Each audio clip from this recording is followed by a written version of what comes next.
Hi investors, welcome to SYC. तो आज के इस बुक एनालिसिस में हम लोग धंधो इन्वेस्टर के एनालिसिस करेंगे जो मोनीश पबराई ने लिखी है। एंड इस बुक एनालिसिस में इंटरेस्टिंग क्या चीज़ है कि यहाँ पे आइडियाज़ काफ़ी सिंपल है रिटेल इन्वेस्टर्स के समझने के लिए। And towards the end of the video and video के बीच में भी हम through out the video Indian case studies की बात करेंगे, क्योंकि एसओआईसी बुक एनालिसिस में डिफरेंट ही क्या है कि हम लोग इनकी जो बाहर की वेस्टर्न फिलॉसफी हम लोग ट्राई करते हैं कि इंडियन केस स्टडीज़ में अप्लाई करें। एंड आज कौन कौन सी ऐसी अपॉर्चुनिटीज़ हैं जो धंधो फ्रेमवर्क के अंदर फिट करती है, हम उसकी भी बात करेंगे। बट बुक एनालिसिस चालू करने से पहले मैं आपके साथ सिंप्लिसिटी की ज़रूर बात करना चाहता हूँ। तो एक मेंटल मॉडल है जिसका नाम है ऑकम्स रेजर। क्या नाम है इसका? Occam's razor. तो बेसिकली ये मेंटल मॉडल क्या कहते हैं कि अगर हम इंसानों की बात करें तो हम इंसानों को हर चीज़ में कॉम्प्लेक्सिटी ऐड करना बहुत पसंद है। सिमिलरली अगर मैं इन्वेस्टिंग की बात करूं तो लोग इतनी कॉम्प्लेक्सिटी ऐड कर देते हैं कि 40-40 पेज की एक्सेल की वो बना रखी है स्प्रेडशीट लोगों ने। बट यहाँ पे ऑकम्स रेजर क्या कहते हैं, चीज़ों को सिंप्लीफाई करो। तो यहाँ पे अगर हम बात करते हैं mark Zuckerberg and Steve jobs की, तो mark Zuckerberg and Steve jobs same he T shirt पहनते थे। स्टीव जॉब्स के केस में मार्क जकरबर्ग सेम ही टी शर्ट पहनते हैं टुवर्ड्स वर्क, ताकि हर रोज वो सेम टी शर्ट पहनेंगे और काम पे जाएंगे, तो उनकी जो डिसीजन मेकिंग की बेसिकली एक लिमिट है वो और ज़्यादा एक्सटेंड हो जाएगी, क्योंकि उन्हें कपड़े पहनने पे नहीं फोकस करना। साथ साथ अगर हम यहाँ पे Charlie Munger and Warren Buffett की बात करते हैं तो 1990s के लेटर टू शेयर होल्डर में उन्होंने एक बहुत बढ़िया बात लिखी थी। तो उन्होंने बात कुछ ऐसी बोली थी कि हम लोग बेसिकली 1 फुट हर्डल्स की तरफ देखते हैं, हम जो 7 फुट हर्डल्स हैं उनकी तरफ नहीं जाते। बिजनेस की दुनिया में या इन्वेस्टिंग की दुनिया में आप जितनी डिफिकल्टी और कॉम्प्लेक्सिटी ऐड करते हैं that leads to poorer results. आपको हमेशा सिंप्लिसिटी की तरफ जाना चाहिए rather than climbing walls which are 7 feet tall। माने ऐसी दीवार टापने की जगह जो 7 फीट टॉल है, look for walls which are only 1 feet tall, क्योंकि 1 फीट वॉल के ऊपर आप आराम से टाप सकते हैं। सिमिलरली धंधो इन्वेस्टिंग के अंदर एक फ्रेमवर्क जो इनका बहुत इंटरेस्टिंग है, that is of low risk and high uncertainty. माने रिस्क काफी लो है बट अनसर्टेनिटी काफी ज्यादा है।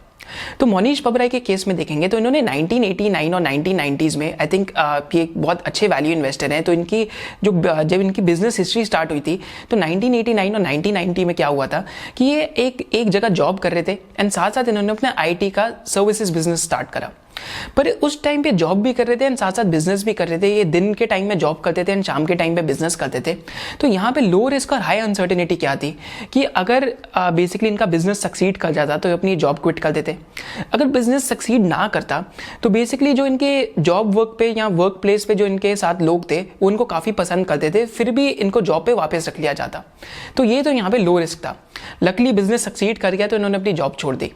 सिमिलरली अगर ये हम केस स्टडी ये common pattern across the business world लगाएं तो ये कॉमन पैटर्न पटेल्स के केस में लग सकता है। तो पटेल्स के केस में क्या हुआ कि इन टर्म्स ऑफ ये जो पटेल्स हैं तो बेसिकली एक अफ्रीकन कंट्री में रहते थे bye the name of Uganda. Uganda में पटेल्स ने काफ़ी सारे एसेट्स अक्वायर कर लिए थे बाय अप्लाइंग द धंधो फ्रेमवर्क। बट जो युगांडा का डिक्टेटर था उसने जितने भी नॉन अफ्रीकन लोग थे उनको कंट्री से बाहर निकाल दिया and Patels actually went to US. कुछ पटेल्स यूएस चले गए, कुछ पटेल्स यूरोप चले गए एंड कुछ पटेल्स दूसरी कंट्रीज चले गए। एंड जो पटेल्स यूएस के अंदर आए वहाँ पे एक बहुत इंटरेस्टिंग चीज़ हुई कि 1973 में एक इकोनॉमिक क्राइसिस चल रहा था। एंड इस इकोनॉमिक क्राइसिस के चलते क्या हो रहा था कि वहाँ की जो मोटेल इंडस्ट्री है, तो मोटेल क्या होते हैं कि बेसिकली 15-20 रूम्स के होटल्स होते हैं, छोटे बेसिकली एक छोटा फॉर्म ऑफ होटल होता है। तो जो मोटेल इंडस्ट्री है वहाँ पे जो ऑक्यूपेंसी थी, ऑक्यूपेंसी टर्म है होटल इंडस्ट्री की कि कितने रूम्स ऑक्यूपाइड है, ऑक्यूपेंसी काफ़ी गिर गई थी, जिसकी वजह से जो मोटेल्स थे कुछ लॉस में चले गए थे, क्योंकि उनके जो ऑपरेटिंग कॉस्ट स्ट्रक्चर थे, माने जो उनका खर्चा था बिजनेस चलाने में वो काफ़ी ज़्यादा था। तो 1973 में जो मोटेल ओनर्स लॉस कर रहे थे तो वहाँ पे पटेल्स को अपॉर्चुनिटीज दिखी, क्योंकि उस टाइम पे ये लोग वहाँ पे एक तरीके की वैल्यू इन्वेस्टिंग कर सकते थे। अब 100 रुपए का एसेट 20 रुपए में खरीद सकते थे, तो उस टाइम पे पटेल्स ने मोटेल्स खरीदे। एंड यहाँ पे समझते कि इन्होंने और कितना बढ़िया बिजनेस दिमाग लगाया कि मोटेल लेने के बाद सपोज करते एक मोटेल 50,000 का था, तो पटेल्स ने अपनी जेब से 5,000 ही डाले, बाकी 45,000 इन्होंने बैंक से फाइनेंसिंग कराई। एंड वहाँ पे मोटेल लेने के दो इनके बेसिकली टारगेट्स थे। पहला टारगेट क्या था मोटेल लेने का, पहला मकसद क्या था कि इनको रहने के लिए जगह चाहिए थी, तो ये अपने मोटेल के अंदर ही रह सकते थे। एंड सेकंड मकसद क्या था मोटेल लेने का, basically they wanted to have a business और a source of operating cash flow. तो यहाँ पे इन्होंने एक इंटरेस्टिंग चीज़ करी कि मोटेल के अंदर रहते हुए इन्होंने वहाँ पे कोई जो भी एम्प्लॉयज़ का काम था, जैसे क्लीनिंग का काम है, जैसे कोई भी रूम सर्विस का काम है, तो पटेल्स की फैमिलीज ये सारे काम खुद ही करने लग गई। एंड क्योंकि इनको कोई रेंट नहीं देना पड़ता था, ये मोटेल के अंदर ही रह रहे थे, तो इनका जो ऑपरेशनल कॉस्ट था, यहाँ तक फैमिली को भी जो रन करने का कॉस्ट था, वो भी काफ़ी कम हो गया था। एंड साथ साथ बिजनेस का भी जो कॉस्ट था वो काफ़ी कम था, क्योंकि आपको सैलरी तो देनी ही नहीं थी, राइट। तो इम्प्लिसिट कॉस्ट था एक तरीके का बिजनेस में। तो इसको हम कहते हैं पटेल का धंधो फ्रेमवर्क, कि उन्होंने लो रिस्क यूज करा एंड हाई अनसर्टेनिटी थी कि मोटेल इंडस्ट्री उस टाइम पे खराब दौर से जा रही थी। एंड यहाँ पे उन्होंने रिटर्न्स कमाए। कैसे रिटर्न्स कमाए? सपोज करते हैं कि हर साल ये कुछ 35,000 रुपीज़ कमा रहे थे, तो उसमें से 20,000 रुपये इनका खर्चा था, राइट। जो बाकी 15,000 रुपये इनके पास बच रहे थे, राइट, तो 20,000 के खर्चे में इनका 5-6 हज़ार का रहने सहने का भी खर्चा डाल दिया। जो बाकी इनका खर्चा था, जो बेसिकली होटल या फिर जो मोटेल के अपकीप पे खर्चा था, वो हो रहा था। तो बाकी जो 15,000 रुपये इनके पास आ रहे थे, उसकी ये बेसिकली जो बैंक से इन्होंने डेट लिया था, उसको ये हर 3 साल में वापस उतार रहे थे। तो ऐसे ऐसे करके पटेल्स ने धीरे धीरे अपना मोटेल का नेटवर्क एक्सपैंड करा। एंड आज पटेल्स की पॉपुलेशन यूएस में लेस देन 1% है, and they control more than 50% of the motel industry. तो ऐसे तो पटेल्स ने करा। एंड बुक के अंदर इन्होंने जो वर्जिन अटलांटिक के ओनर है उनका भी एग्जाम्पल दिया है, जो लक्ष्मी मित्तल है उनका भी एग्जाम्पल दिया है। तो यहाँ पे एक सेकंड की केस स्टडी क्या थी कि all the knowledge in investing is cumulative. माने इन्वेस्टिंग के अंदर जितनी भी नॉलेज है क्यूमुलेटिव है। तो यहाँ पे एक बहुत इंटरेस्टिंग केस स्टडी थी इनकी खुद की, कि इन्होंने 2 शिपिंग कंटेनर कंपनीज देखी थी। एंड पहले इन्होंने एक शिपिंग कंटेनर कंपनी देखी जो मार्केट लीडर थी, बट इनको उस टाइम पे वो समझ नहीं पड़ी। पर बाद में उसके ही 6-7 महीने या 1 साल बाद इन्होंने जब दूसरी शिपिंग कंटेनर कंपनी देखी, तो इनको बेसिकली उस इंडस्ट्री की फंडामेंटल इकोनॉमिक्स पता थी। सिमिलरली अगर हम इन्वेस्टिंग की दुनिया में इंडिया में देखते हैं तो क्या है यहाँ पे, तो यहाँ पे अगर हम केमिकल बिजनेसेस की बात करते हैं, तो केमिकल बिजनेसेस में एक बहुत इंटरेस्टिंग ट्रेंड स्टार्ट हुआ 2017 में। 2017 में आरती इंडस्ट्रीज को 10,000 करोड़ का कॉन्ट्रैक्ट मिला। एंड जैसे ही आरती इंडस्ट्रीज का 10,000 करोड़ का कॉन्ट्रैक्ट अनाउंस हुआ, तो बेसिकली आरती इंडस्ट्रीज का जो मार्केट कैपिटलाइजेशन है वो काफ़ी बढ़ गया। One of the reasons is क्योंकि सर्टेनिटी ऑफ कैश फ्लोज आ गई मार्केट के अंदर। उसके बाद सिमिलर कॉन्ट्रैक्ट अनाउंस हुआ नवीन फ्लोरिन के अंदर, ऑलमोस्ट 7 to 8 years का लॉन्ग टर्म कॉन्ट्रैक्ट अनाउंस हुआ। And again since then the stock has been almost a 3 bagger। तो ऐसी स्पेस में कुछ ना कुछ लॉन्ग टर्म ट्रेंड चल रहा होता है। तो ऐसा ही एक और लॉन्ग टर्म कॉन्ट्रैक्ट हाइकल के अंदर अनाउंस हुआ है रिसेंटली, जो 10 ईयर का एनिमल एपीआईज के लिए कॉन्ट्रैक्ट अनाउंस हुआ है। तो again investing knowledge is cumulative, क्योंकि सेक्टर ही इस टाइम पे मल्टीपल टेलविंड्स के थ्रू जा रहा है। तो यहाँ पे काफी सारी कंपनीज अभी भी रीजनेबली वैल्यूड थी, आई थिंक 1 महीने पहले तक भी थी, एंड अभी भी कुछ कंपनीज अभी भी काफी रीजनेबली वैल्यूड है। आई थिंक हाइकल भी ऑल्सो एक ऐसा एग्जाम्पल है जहाँ पे पिछले 10-15 ईयर से कुछ नहीं हुआ, बट टेलविंड्स इतनी ज्यादा थी सेक्टर के अंदर ही, एंड क्योंकि ऑल अराउंड सेक्टर के अंदर सारी कंपनीज ग्रो कर रही हैं, तो हाइकल इज ऑल्सो ग्रोइंग। सिमिलरली अगर हम ऑल नॉलेज इज क्यूमुलेटिव की बात करें, तो यहाँ पे मैं आपके साथ एक इंटरेस्टिंग साइकोलॉजिकल एक्सपेरिमेंट डिस्कस करूंगा, that is a frog in the boiling water. तो अगर हम एक फ्रॉग को नॉर्मल पानी के अंदर डालेंगे, ठीक है, या फिर अगर हम एक फ्रॉग को बॉइलिंग वाटर के अंदर डालते हैं, तो फ्रॉग वहां से जंप आउट कर जाएगा। तो it's a psychological experiment. But अब अगर हम एक फ्रॉग को नॉर्मल पानी में डालते हैं एंड पानी का टेम्परेचर धीरे धीरे बढ़ाते हैं, तो फ्रॉग उस वाटर से जंप आउट नहीं कर पाएगा।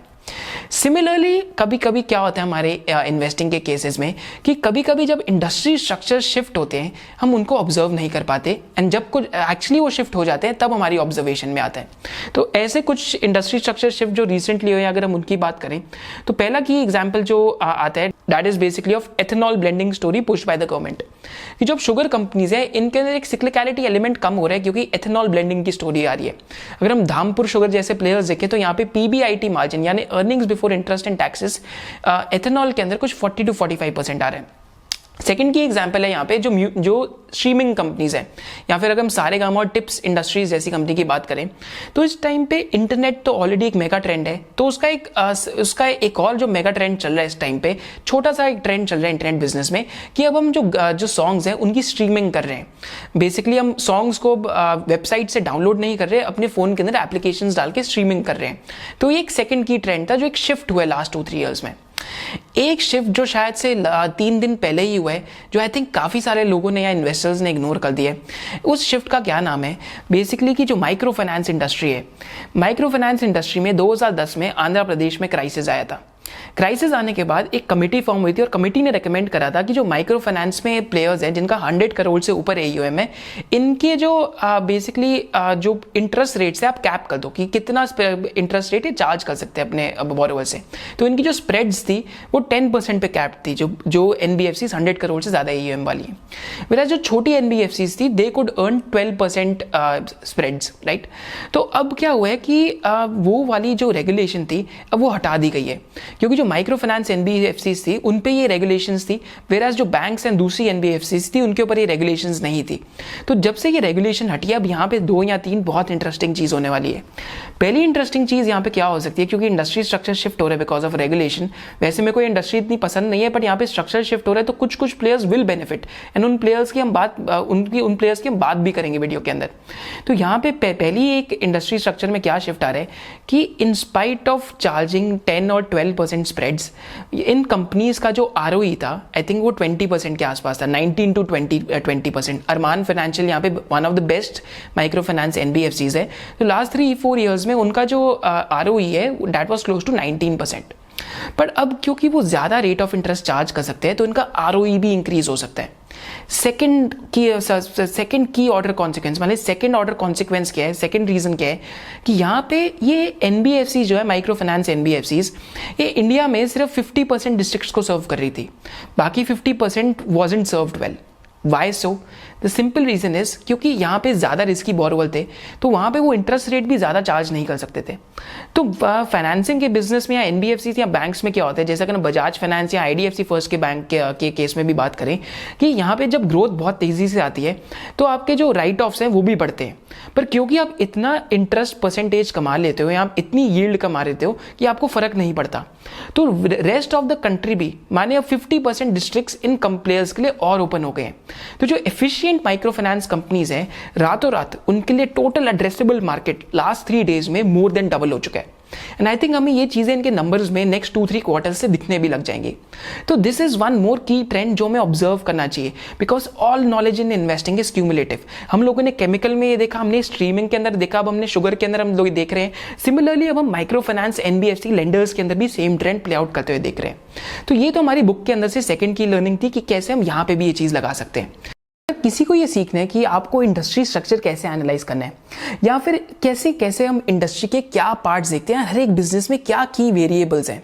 तो we have the SOIC membership जिसके अंदर हमारे पास SOIC इंटेंसिव कोर्स है, SOIC कंटिन्यूस लर्निंग प्रोग्राम है एंड SOIC सेक्टोरल वेबिनार्स है। तो SOIC इंटेंसिव कोर्स में हम लोग आपको ये सिखाते हैं कि एक इंडस्ट्री के अंदर क्या क्या देखना चाहिए, एक इंडस्ट्री के स्ट्रक्चर को कैसे पढ़ना चाहिए, एक इंडस्ट्री को समझना ही कैसे है स्क्रैच से। साथ साथ हम जो जितनी भी फाइनेंशियल स्टेटमेंट्स है उसका एनालिसिस सिखाते हैं फ्रॉम स्क्रैच। एंड इस कोर्स के अंदर हमने मोर देन 100 केस स्टडीज करी है इवन ऑन फॉरेंसिक एनालिसिस, क्योंकि इस टाइम के अंदर हम एक बुल मार्केट में चल रहे हैं तो इस टाइम पे कॉर्पोरेट गवर्नेंस की तरफ कोई नहीं देखता।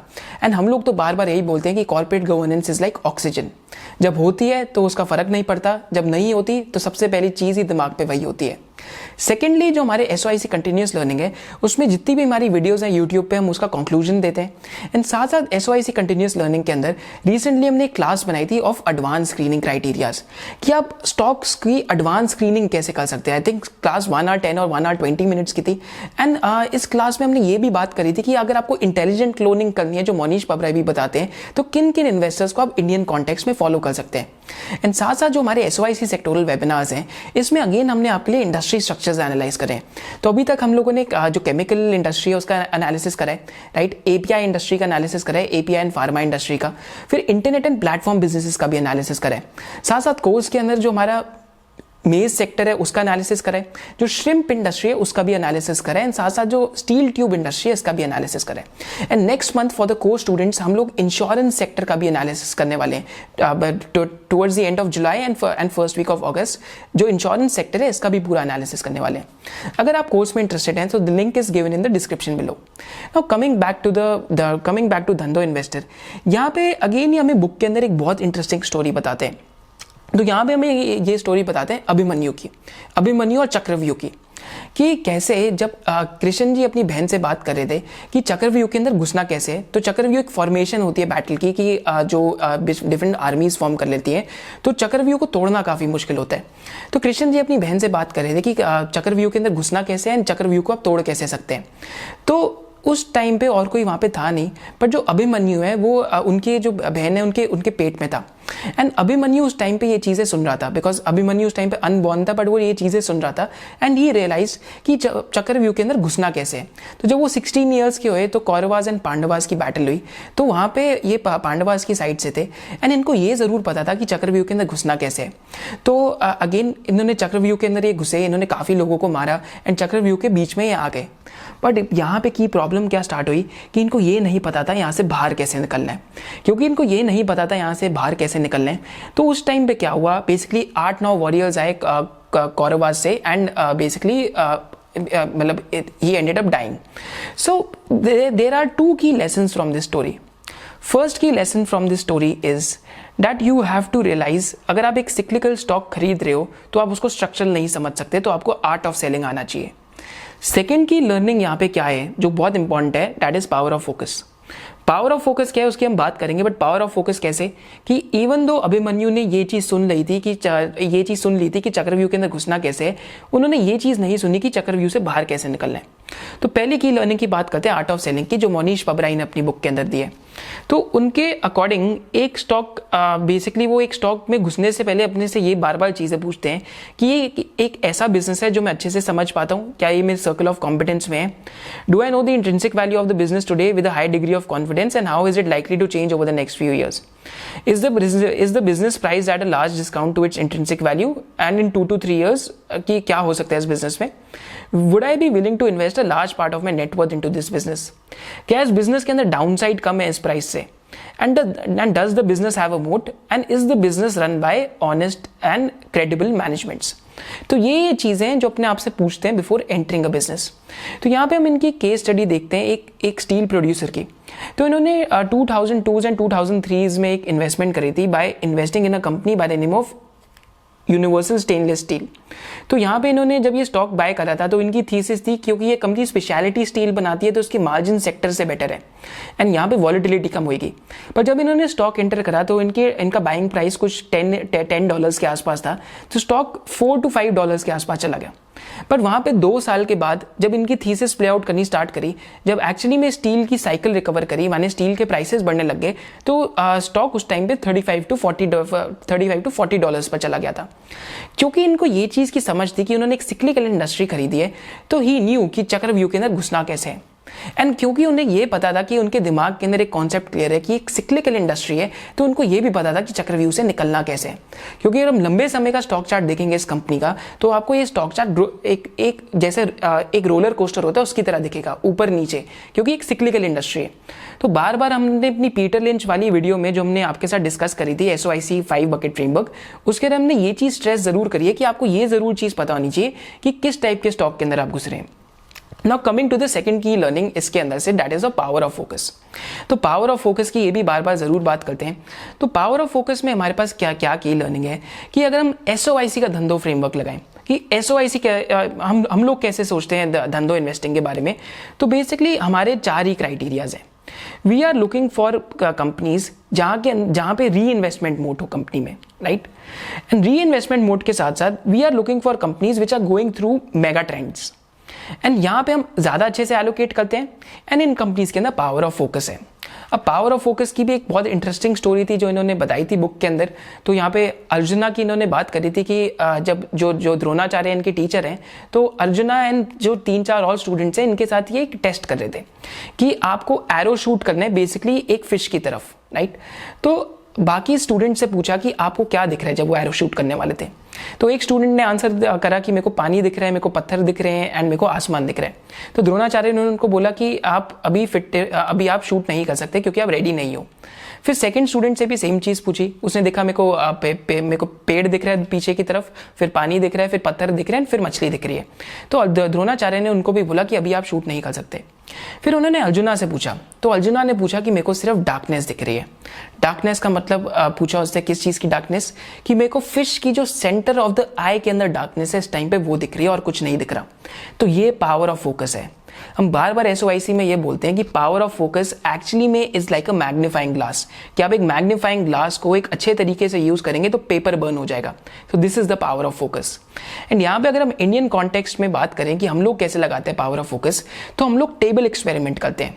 तो एक बार आप आंखें बंद करके अपने साथ भी टेबल एक्सपेरिमेंट कीजिए अपने पोर्टफोलियो में, कि आपके पोर्टफोलियो में कैसी कैसी टाइप की जो मैनेजमेंट्स हैं आप उनको अपने साथ टेबल पे बैठे हुए देखना चाहेंगे। सपोज करते हैं आप एक कॉन्फ्रेंस रूम में बैठे हैं एंड आपके हाथ में ब्रीफ केस है पैसे का, दैट इज ब्रीफ केस है आपके पास कैपिटल के। एक बार अपनी आंखें बंद करके इमेजिन कीजिए कि आप किस टाइप की जो मैनेजमेंट्स हैं उनको ब्रीफ केस देना चाहेंगे कैपिटल का, कि मतलब बेसिकली आप मेरी तरफ से जाके इस कैपिटल को एलोकेट कीजिए। तो हम लोग कैसी मैनेजमेंट चाहेंगे? वी विल लाइक बिजनेसेस जहां पे री इन्वेस्टमेंट रनवे हो। री इन्वेस्टमेंट रनवे माने कि कुछ बिजनेसेस होते हैं जहां पे basically these businesses are like Rolls Royce. माने अगर हम कैस्ट्रॉल इंडिया की बात करें तो बिजनेस पूरा रोल्स रॉयस की तरह है, बहुत हाई ROC बिजनेस है, बट एक ऐसी रोल्स रॉयस है जिसके अंदर फ्यूल टैंक ही नहीं है क्योंकि अर्निंग्स ग्रोथ नहीं है। तो ऐसी गाड़ी का आप क्या करोगे जो चल ही नहीं सकती। तो बेसिकली हमें ऐसी गाड़ियां पसंद है जो लंबे समय के लिए दौड़ सकती हैं। तो we are looking for industries जहां पे री इन्वेस्टमेंट अपॉर्चुनिटी हो। This is the power of focus. And यहाँ पे अगेन मोनीश पबराई ने बुक के अंदर जो बार बार एक और इंटरेस्टिंग चीज की बात करी है, low risk and high uncertainty की। इंडियन कॉन्टेक्स्ट में हम 2 या 3 अपॉर्चुनिटीज देखते हैं। तो यहाँ पे लो रिस्क और हाई अनसर्टेनिटी क्या है, यहाँ पे मैं आपको 2 बिजनेसेस दिखाता हूँ एंड इन 2 बिजनेसेस का भी मैं आपको नाम नहीं बताऊंगा। इन 2 बिजनेसेस में अगर हम बिजनेस ए को देखते हैं तो इनका जो नेट प्रॉफिट है, नेट प्रॉफिट की ग्रोथ लास्ट 4 ईयर्स में 1200 करोड़ से 3800 करोड़ की हो चुकी है। माने नेट प्रॉफिट आपका मोर देन ऑलमोस्ट 3x हो चुका है, राइट। मेरा सेकंड बिजनेस देखते हैं तो इस बिजनेस का नेट प्रॉफिट 756 करोड़ से 724 करोड़ हो चुका है। अभी मैं आपको बिजनेस का नाम नहीं बताने वाला। सेकंड चीज गेस करते हैं कि इन दोनों बिजनेसेस में अगर हम रिटर्न ऑन इक्विटी देखें तो दोनों बिजनेसेस की जो रिटर्न ऑन इक्विटी है मोर देन 20% के आसपास चल रही है, राइट। तो 25, 29, 22, 26% के आसपास है। नाउ आप खुद इमेजिन कीजिए अगर एक बिजनेसेस अपनी अर्निंग्स 20-25% CAGR पे ग्रो कर रहे हैं और उनकी ROE that is return on equity की मैं शेयर होल्डर की पैसे पे कितना रिटर्न कमा रहा हूँ, अगर वो कंसिस्टेंटली 20-25% के बीच में है, पर फिर भी ऐसे बिजनेसेस आपको एक बहुत चीप मल्टीपल में मिलते हैं। उसके कुछ रीजंस हैं। तो इस इंडस्ट्री का नाम है gold finance industry. And gold finance industry के अंदर कुछ इंटरेस्टिंग फीचर्स हैं। तो पहला इंटरेस्टिंग फीचर देखते हैं गोल्ड फाइनेंस का। पहला इंटरेस्टिंग फीचर है कि they are one of the most profitable listed lenders.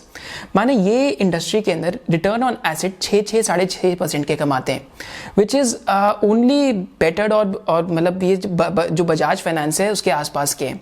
बाकी जो माइक्रो फाइनेंस कंपनीज हैं उनको इंक्लूड भी नहीं कर रहे अभी यहाँ पे। सेकेंडली यहाँ पे एक ब्रांडिंग की बहुत इंपॉर्टेंस है, ब्रांड एलिमेंट है यहाँ पे। आपने देखा होगा कि मुथूट फाइनेंस और मनापुरम फाइनेंस दोनों काफी ब्रांडिंग करते हैं, तो यहाँ पे ब्रांडिंग का एक बहुत एलिमेंट है। तीसरी चीज है कि यहाँ पे लोअर कॉस्ट ऑफ फंडिंग है। तो लोअर कॉस्ट ऑफ फंडिंग की भी बात करते हैं तो मनापुरम फाइनेंस ने कुछ 7.95% पे इंक्रीमेंटल बोरोइंग रेज करी है। अभी हमें उनकी हिस्टोरिकल कॉस्ट ऑफ बोरोइंग दिखती है 8.9% की, पर Q4 FY21 के अंदर उन्होंने 7.95% पे और फंड रेज करा है, तो लोअर कॉस्ट ऑफ बोरोइंग है। चौथी चीज यहाँ पे क्या इंटरेस्टिंग है कि बहुत हाई ऑपरेटिंग लेवरेज बिजनेस है। माने अगर मेरी सिर्फ 8 या 10% टनेज ग्रोथ भी आती है तो मेरी जो प्रॉफिट ग्रोथ है वो 15, 20, 25% की भी आ सकती है कभी कभी, मतलब 20-22% की प्रॉफिट ग्रोथ आ जाती है क्योंकि ऑपरेटिंग लेवरेज काफी बिल्ट इन है। माने ब्रांच हैवी बिजनेस है।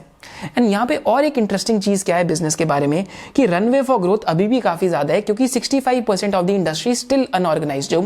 जो मनी लेंडर्स और साहूकार्स हैं अभी भी 65% ऑफ द इंडस्ट्री वो है। तो यहाँ पे हमारे पास 2 अपॉर्चुनिटीज हैं, एक तो मुथूट फाइनेंस की और एक मनापुरम फाइनेंस की है। पर मुथूट फाइनेंस में आज इतनी अनसर्टेनिटी नहीं है। आज मुथूट फाइनेंस हमें कुछ 15 टाइम्स PE रेशियो पे मिलता है। एंड इन लेंडर्स में बेसिकली हमें PE रेशियो क्यों देखनी चाहिए instead of price to book, because यहाँ पे डाइल्यूशन इतनी नहीं होती। अगर मेरी ROE 20-25% की है एंड मैं अपनी लोन बुक ग्रोथ ही 10-15% की कर रहा हूँ तो मैं बिना डाइल्यूट करे भी ग्रो कर सकता हूँ, इसलिए यहाँ पे हमें प्राइस टू अर्निंग्स देखनी चाहिए। वेराज अगर मनापुरम की बात करें तो मनापुरम में इस टाइम पे रियल अनसर्टेनिटी है एंड यहाँ पे एक्चुअली रियल अपॉर्चुनिटी लाई करती है in our opinion. And just as a disclosure we are already invested in the company, this is not any recommendation to buy और सेल। मैं आपके साथ सिर्फ डिस्कस करना चाहता हूँ कि हम फ्रेमवर्क को कैसे लगा रहे हैं यहाँ पे। एंड यहाँ पे हमारे साथ जो एक एनालिस्ट भी काम करते हैं bye the name of Arjun, उन्होंने काफी अच्छा ब्लॉग लिखा है जिसका लिंक हमने डिस्क्रिप्शन के अंदर भी डाला है, राइट। सो यहाँ पे सेकेंड चीज क्या है मनापुरम के केस में कि इस टाइम पे PE मल्टीपल 7 to 8 टाइम्स का आ चुका है। क्योंकि 70% बिजनेस उनका गोल्ड फाइनेंस बिजनेस है, वेराज 25 to 30% बिजनेस उनका माइक्रो फाइनेंस बिजनेस है, और जो ऑटो फाइनेंसिंग है उसके अंदर है, एंड जो हाउसिंग फाइनेंस है उसके अंदर भी है। तो यहाँ पे इस टाइम पे मार्केट मनापुरम को किस हिसाब से प्राइसिंग कर रही है, अगर आप पोकर खेलते हैं तो आप समझ पाएंगे कि in terms of playing poker इस टाइम पे मार्केट बोल रही है कि मनापुरम का एक्चुअली गोल्ड लोन फ्रेंचाइजी खत्म हो चुकी है, पर एक्चुअली में ऐसा नहीं है। मैनेजमेंट गाइड कर रही है अगले 4-5 साल के लिए, बाय 2025 उनका क्या विजन है कि हम 10-15% से अपनी गोल्ड फाइनेंस की ग्रोथ तो करते ही रहेंगे, तुम्हारे 15-20% की प्रॉफिट ग्रोथ तो आती ही रहेगी। एंड साथ साथ माइक्रो फाइनेंस बिजनेस में हमारे पास क्रॉस साइकिल ROE 20% होनी चाहिए, माने एक सिक्लिकल बिजनेस है इस टाइम पे ये, पर यहाँ पे इस टाइम पे एकदम बॉटम ऑफ द साइकिल में ये बिजनेस है। इस वजह से मनापुरम फाइनेंस आज 7 या 8 की पी पे मिल रहा है। अगर मैं इसको फॉरवर्ड कर देता हूँ, अगर हम इसको फॉरवर्ड अज्यूम करते हैं, आज 1700 करोड़ प्रॉफिट आफ्टर टैक्स है, तो 4 साल बाद यहाँ पे प्रॉफिट आफ्टर टैक्स 3.5 से 4,000 करोड़ हो सकता है।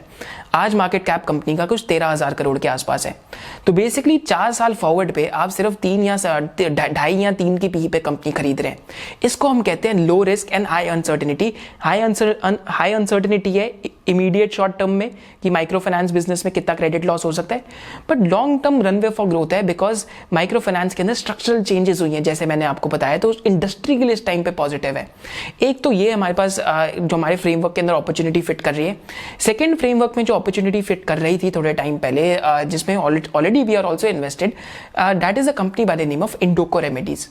तो इंडोको रेमेडीज भी एक कंपनी है जिसके पास डोमेस्टिक फॉर्मुलेशन बिजनेस है। तो SOIC स्टूडेंट्स पहचान जाएंगे क्योंकि उनके साथ ऑलरेडी हम लोग ये चीज डिस्कस कर चुके हैं हमारे API एंड फार्मा वेबिनार में कि उनके पास डोमेस्टिक बिजनेस है एंड एक इंटरनेशनल बिजनेस है। तो international business was going through some problems, जिसकी वजह से उनका ROC सिंगल डिजिट आ गया था, एंड ROC अब वापस 16% पे आ गए। एंड अब मैनेजमेंट गाइड कर रही है कि हमारा EBITDA कुछ 300 से 350 करोड़ के बीच में चले जाएगा, माने कैश फ्लो गाइडेंस 300 करोड़ है, but EBITDA to cash flow conversion देखिए अगर 70% के आसपास है तो EBITDA इस कंपनी का 350 से 370 करोड़ के बीच में जा सकता है, माने ऑपरेटिंग प्रॉफिट। तो यहाँ पे ऑपरेटिंग प्रॉफिट में काफी अच्छी ग्रोथ आ सकती है in terms of, because operating leverage भी यहाँ पे प्ले आउट कर सकती है। तो यहाँ पे भी सेम मेंटल मॉडल है, low risk high uncertainty, right.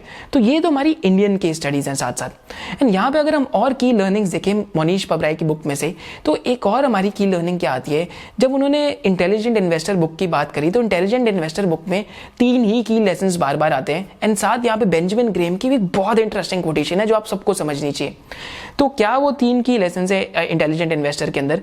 पहला की लेसन जो है इंटेलिजेंट इन्वेस्टर का, ये जो चैप्टर 8 है उसमें एक एनालॉजी है bye the name of mister market, कि मिस्टर मार्केट बेसिकली आपको हर रोज स्टॉक बेचने आएगा या आपसे खरीदने आएगा।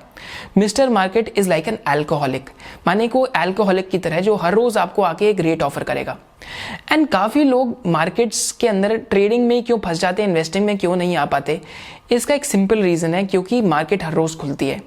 अगर आपके घर का प्राइस भी मैं आपको हर रोज फोन करके बताऊं कि आज तेरा घर 50 पैसे से गिर गया, आज दूसरे दिन तेरा घर 2 रुपए से बढ़ गया, तो आप अपना घर ही ना बेच डालें एक्चुअली एंड में, बिकॉज यहाँ पे फ्लक्चुएशन हर रोज बेसिस पे होती है।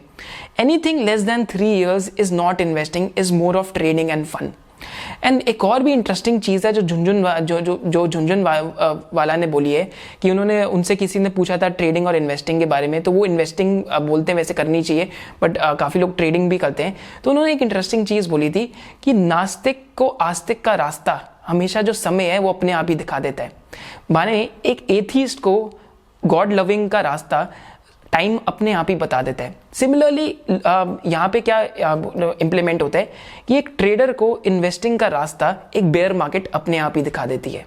ये तो मैं बहुत इजीली कहता हूँ। मिस्टर मार्केट की एनालॉजी हमारे ये है कि spend some time in market, and time market को ऐसे ट्रीट कीजिए कि मार्केट आपकी सर्वेंट है एंड आपकी मास्टर नहीं है।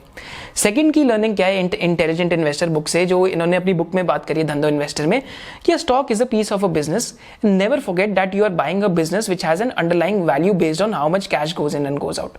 एंड थर्ड की लर्निंग तो मार्जिन ऑफ सेफ्टी की बात करिए, जो हमने अभी SOIC स्टूडेंट्स के साथ डिस्कस करा था वैल्यूएशन वेबिनार में। तो सेकंड की लर्निंग भी बहुत इंटरेस्टिंग चीज है कि आप एक बिजनेस के अंदर इन्वेस्ट कर रहे हैं, तो जैसा बिजनेस में होएगा वैसे आपके स्टॉक के साथ भी होएगा, राइट।